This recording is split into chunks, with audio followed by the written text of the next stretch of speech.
வணக்கம். பேங்கிங் அவேர்னஸ்ல இன்னைக்கு நாம ஒரு புது தலைப்ப பத்தி ரொம்ப ஆழமா பார்க்க போறோம். ஆமா. அதுதான் மானிட்டரி பாலிசி கமிட்டி, அதாவது MPC. ம். இந்த அமைப்பு எப்படி உருவாச்சு, எப்படி செயல்படுது, சமீபத்துல என்ன முடிவுகள் எடுத்ததுன்னு IBPS, SBI, RBI grade B போன்ற தேர்வுகளுக்கு தேவையான எல்லா விவரங்களையும் இன்னைக்கு அலசலாம். ஆமா, சரியா சொன்னீங்க.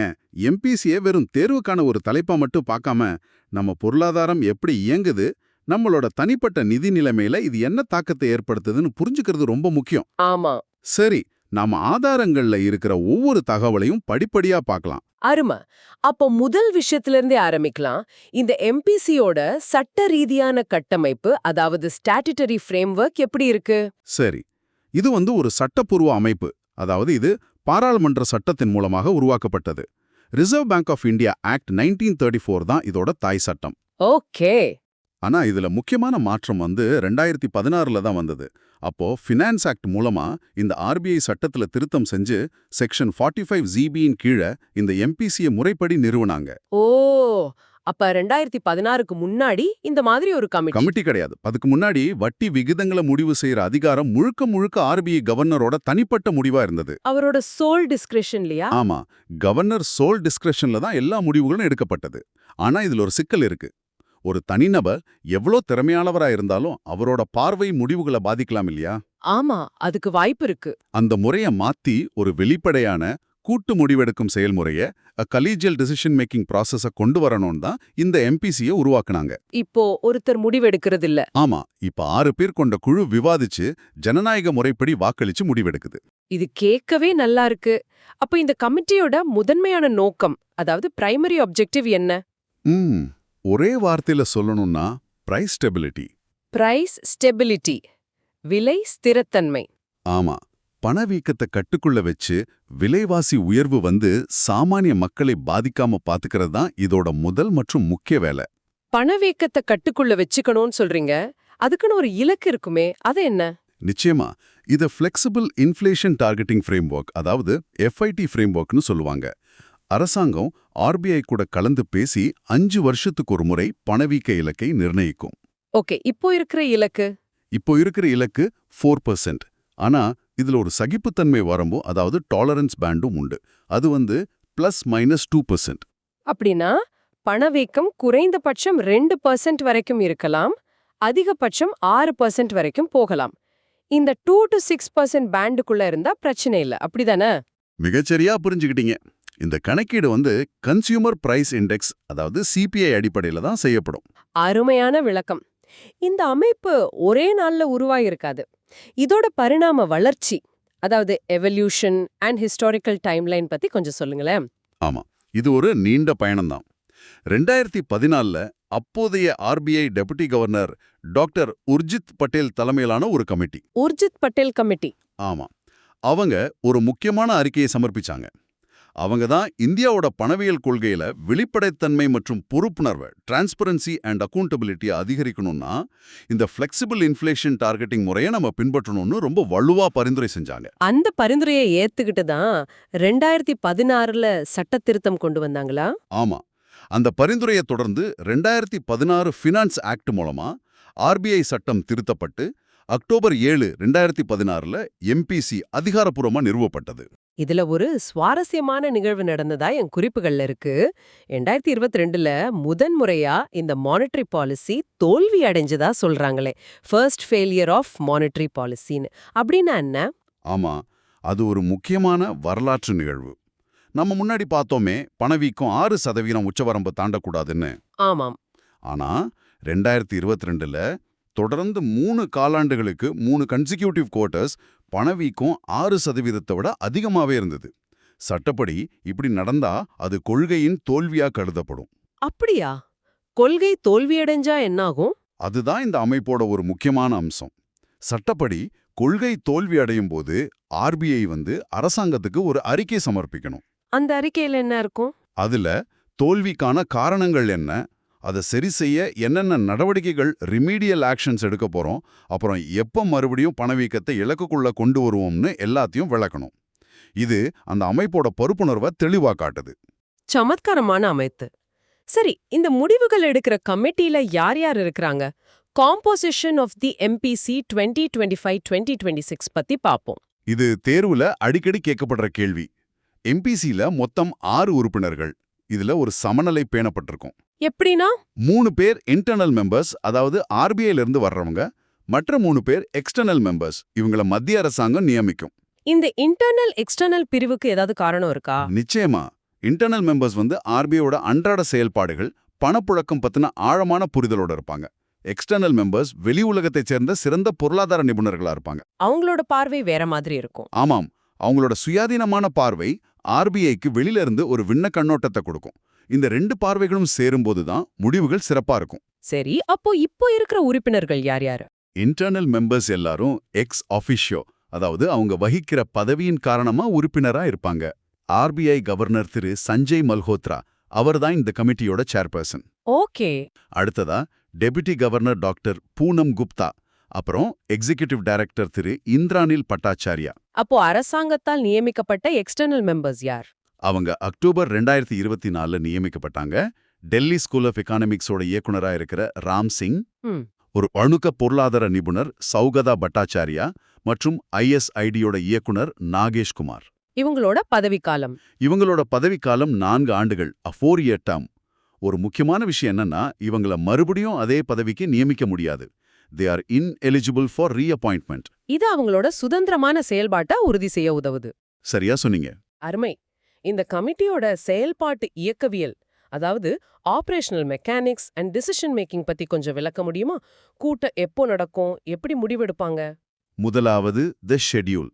இவங்களுடைய கூட்டம் வந்து பை-மந்த்லி நடக்கும். அதாவது வருஷத்துக்கு 6 முறை, 6 times per year.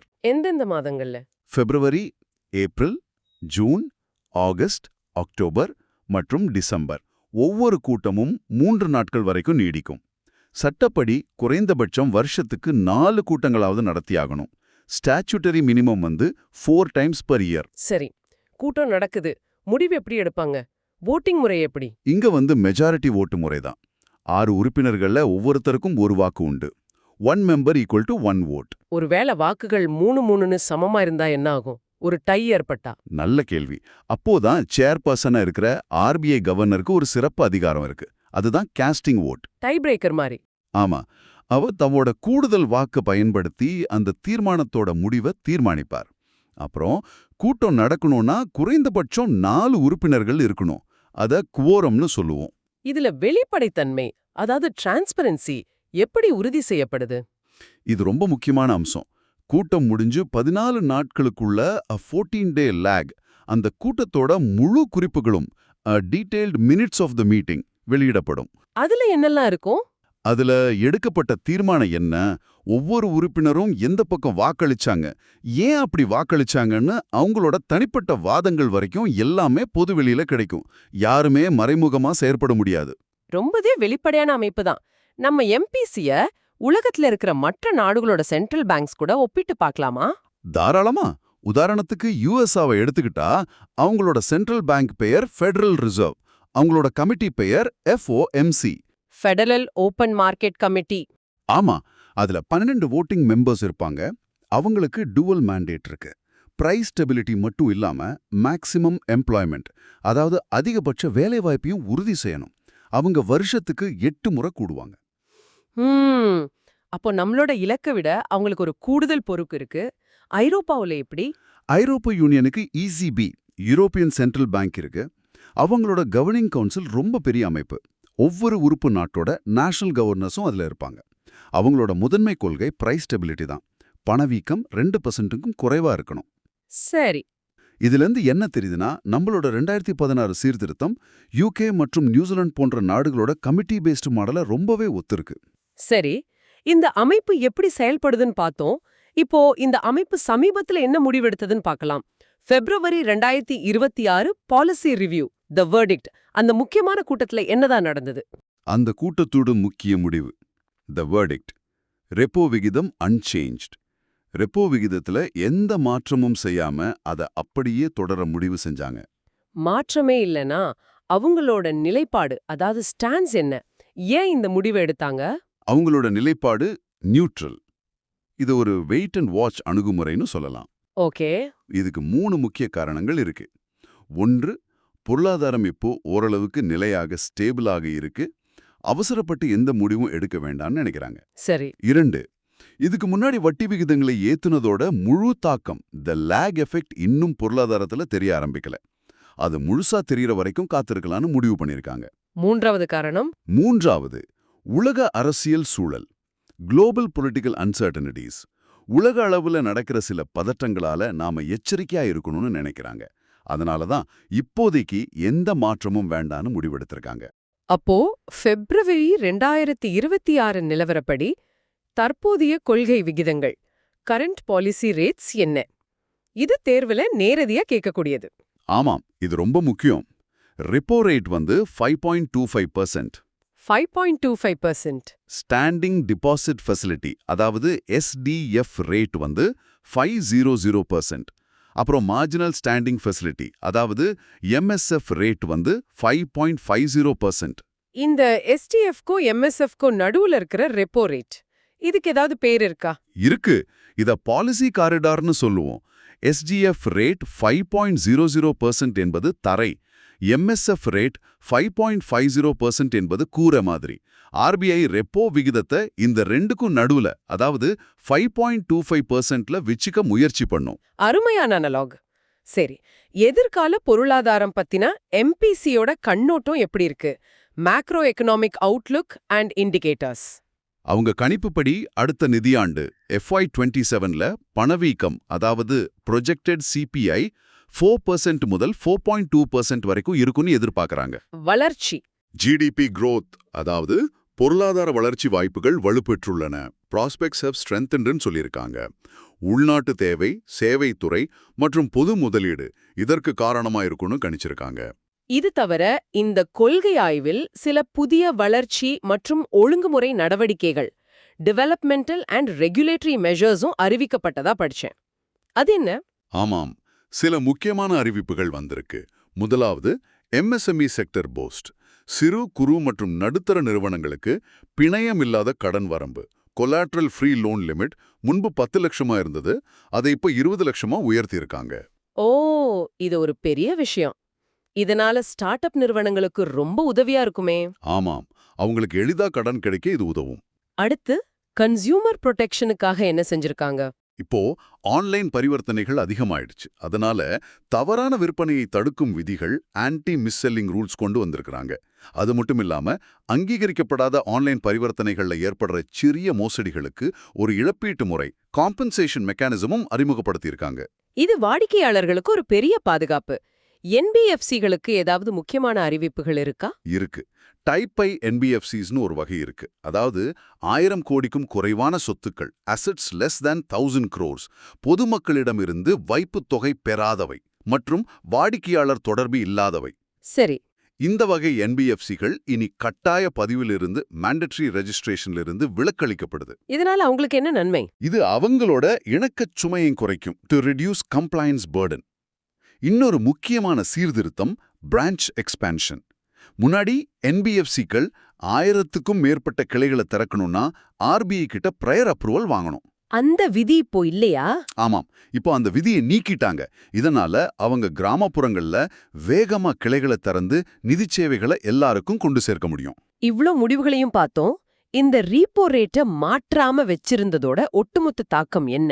Impact assessment, who gains, யாருக்கு லாபம்? முதல்ல பாரோவர்ஸ் அதாவது கடன் வாங்குபவர்கள். நீங்க ஹோம் லோன் அல்லது ஆட்டோ லோன் வாங்கியிருந்தா உங்க EMI இப்போதைக்கு மாறாது, நிலையா இருக்கும். இது குடும்ப பட்ஜெட்ல ஒரு கணிக்கக்கூடிய தன்மையை கொடுக்கும். ஆமாம். அடுத்ததா டெபாசிட்டர்ஸ் வைப்புத் தொகையாளர்கள். FD வட்டி விகிதங்களும் பெரும்பாலும் நிலையாகவே இருக்கும். நிறுவனங்கள் மற்றும் பங்குச்சந்தைக்கு எப்படி? கார்ப்பரேட் அதாவது நிறுவனங்களுக்கு மூலதனத்தோட செலவு a stable cost of capital நிலையா இருக்கும். இது அவங்க புதிய திட்டங்கள்ல முதலீடு செய்ய ஊக்குவிக்கும். குறிப்பா ரியல் எஸ்டேட், ஆட்டோ, பேங்கிங் துறைகள் இதனால பயனடையும். சந்தைகள் மார்க்கெட்ஸ்க்கு நிச்சயமற்ற தன்மை பிடிக்காது. இந்த நடுநிலை நிலைப்பாடு நியூட்ரல் ஸ்டாண்ட்ஸ் ஒரு ஸ்திரத்தன்மையை கொடுக்கறதால அது முதலீட்டாளர் நம்பிக்கையை வளர்க்குது. எல்லாம் நல்லபடியா இருந்தாலும் எதிர்காலத்துல சில ஆபாயங்கள் மற்றும் சவால்கள், ரிஸ்க்ஸ் அண்ட் ஃபியூச்சர் சேலஞ்சஸ் இருக்கத்தானே செய்யும். நிச்சயமா. முதல்ல இன்ஃப்ளேஷன், வொலட்டாலிட்டி. திடீர்னு உணவுப் பொருட்கள் அல்லது கச்சா எண்ணெய் விலை ஏறினா அது பணவீக்கத்தை கட்டுப்படுத்துறதுல சிக்கலை உண்டாக்கலாம். உலக அளவுல ரெண்டாவது, குளோபல் இன்ஸ்டபிலிட்டி. உலக அளவுல நடக்கிற புவிசார் அரசியல் பதட்டங்கள் நம்மளோட விநியோகச் சங்கிலிகளை சப்ளை செயினை பாதிக்கலாம். இதுவும் விலைவாசியை ஏத்தும். உள்நாட்டு காரணிகளும் இருக்குமே. ஆமாம், ஃபிஸ் அண்ட் பிரஷர்ஸ். அரசாங்கத்தோட செலவுகள் அதிகரிச்சாலோ அல்லது நிதி பற்றாக்குறை கூடினாலும் அதுவும் வட்டி விகிதங்களை உயர்த்த ஒரு அழுத்தத்தை கொடுக்கும். சரி. கடைசியா, லிக்விடிட்டி ரிஸ்க். சந்தையில பணப்புழக்கம் திடீர்னு குறைஞ்சா கடன் கிடைக்கிறது கஷ்டமாகி பொருளாதார வளர்ச்சியை பாதிக்கலாம். இந்த சவால்களை எம்பிசி தொடர்ந்து கண்காணிச்சுட்டே இருக்கணும். அருமை. இப்போ தேர்வு எழுத போறவங்களுக்காக ஒரு சின்ன ரேபிட் ரிவிஷன். நான் சில முக்கிய தகவல்களை கேட்கிறேன், நீங்க பதில் சொல்லுங்க. ரெடியா? ரெடி. கரண்ட் ரெப்போ ரேட் இப்போ எவ்வளோ? 5.25%. இதை மறக்கவே கூடாது. பெர்ஃபெக்ட். MSF rate 5.50%. இந்தியாவின் இன்ஃப்ளேஷன் டார்கெட் என்ன? 4%. கூடவே +-2% டாலரன்ஸ் பேண்ட். எம்எஸ்எம்இக்கான புதிய collateral free loan limit 20 lakh rupees. கடைசியா, எம்பிசி கூட்டம் நடப்பதற்கான கோரம் 4 members. சூப்பர். இப்ப நாம பார்த்த தகவல்களின் அடிப்படையில சில பயிற்சி கேள்விகளை பார்ப்போம். நீங்க பதில் சொல்ல முயற்சி செய்யலாம். முதல் கேள்வி, ஆர்பிஐ சட்டத்தின் கீழ் சிபிஐ பணவீக்க இலக்குக்கான சகிப்புத்தன்மை வரம்பு டாலரன்ஸ் பேண்ட் என்ன? பதில் +-2%. அதாவது பணவீக்கம் 2% முதல் 6% வரை இருக்கலாம். இரண்டாவது கேள்வி, எம்பிசியின் எக்ஸ்டர்னல் மெம்பராக இருந்து டெல்லி ஸ்கூல் ஆஃப் எக்கனாமிக்ஸின் இயக்குனராக பணியாற்றுபவர் யார்? பதில் ராம் சிங். நாம காம்போசிஷன் பார்க்கும்போது இத பத்தி பேசணும். மூன்றாவது கேள்வி, பிப்ரவரி 2026 நிலவரப்படி எம்எஸ்எஃப் விகிதம் என்ன சதவீதத்தில் நிர்ணயிக்கப்பட்டுள்ளது? பதில் 5.50%. நான்காவது கேள்வி, பணவியல் கொள்கையின் தோல்வி என்பது பணவீக்கம் இலக்கு வரம்பிற்கு வெளியே எத்தனை காலாண்டுகளுக்கு தொடர்வது என வரையறுக்கப்படுகிறது? பதில் தொடர்ந்து 3 காலாண்டுகளுக்கு 3 consecutive quarters. 2022ல இதுதான் நடந்தது. கடைசி கேள்வி, என்பிஎஃப்சிகளின் எந்த குறிப்பிட்ட வகை இப்போது கட்டாய பதிவிலிருந்து விலக்கு அளிக்கப்பட்டுள்ளது? அருமை. டைப் ஏ என்பிஎஃப்சிஸ், அதாவது 1000 கோடிக்கும் குறைவான சொத்துக்கள், பொது வைப்புத் தொகை மற்றும் வாடிக்கையாளர் தொடர்பு இல்லாதவை. அருமை. இன்னைக்கு நாம மானிட்டரி பாலிசி கமிட்டி பற்றி மிக விரைவாகவும் தேர்வு நோக்கோடும் பார்த்தோம். இதுல இருந்த ஒவ்வொரு தகவலும் விளக்கமும் உங்களுக்கு பயனுள்ளதா இருந்திருக்கும்னு நம்புறோம். இந்த விவாதத்தை முடிப்பதற்கு முன் உங்களுக்கு ஒரு சிந்தனை. தொழில்நுட்பம் வேகமா வளர்ந்து வருது. டிஜிட்டல் நாணயங்களின் டிஜிட்டல் கரன்சிஸ் வளர்ச்சி எதிர்காலத்துல பணவீக்கத்தை கட்டுப்படுத்துற எம்பிசியோட திறனை எப்படி பாதிக்கக்கூடும்னு நீங்க என்ன நினைக்கிறீங்க? இது பணவியல் கொள்கையை எளிதாக்குமா அல்லது இன்னும் சிக்கலாக்குமா? இத பற்றி யோசிச்சு பாருங்க. மிகவும் சுவாரஸ்யமான கேள்வி.